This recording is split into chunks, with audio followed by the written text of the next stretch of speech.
জানো কাল রাতে না আমাদের বাড়িতে একটা চোর ঢুকে এসেছিল, আর চোরটা না আমার দাদুর ঘরে ঢুকেছিল, কিন্তু আমার দাদুর ঘরে দাদু ছিল না, আমার দিদা শুয়েছিল। তো জিনিসপত্র পড়াটার আওয়াজ শুনে না আর কি আমার দিদার ঘুমটা ভেঙে গিয়েছিল। তারপর না আমার দিদা ওই চোরটাকে দেখতে পেয়ে বলছিল যে বাবা, তোমাকে তো দেখে কোনো ভদ্রবাড়ির ছেলে মনে হচ্ছে, তাহলে তুমি চুরি কেন করছো? নিশ্চয়ই তোমার এমন কোনো পরিস্থিতি রয়ে গেছে যার জন্য তুমি আর কি বাধ্য হয়ে চুরি করছো।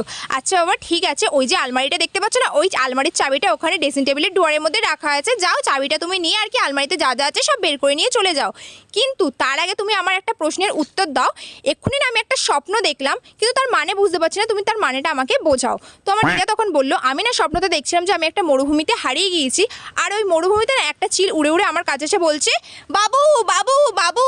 তো পাশের ঘরে না আমার বাবা শুয়েছিল, তো আমার বাবা না আমার দিদার সাউন্ড শুনতে পেয়ে আর কি ছুটে আর কি আমার দাদুর ঘরে চলে এসেছিল। তারপরে আমার বাবা আর দাদু মিলে না চোরটাকে ভীষণ মার মেরেছিল।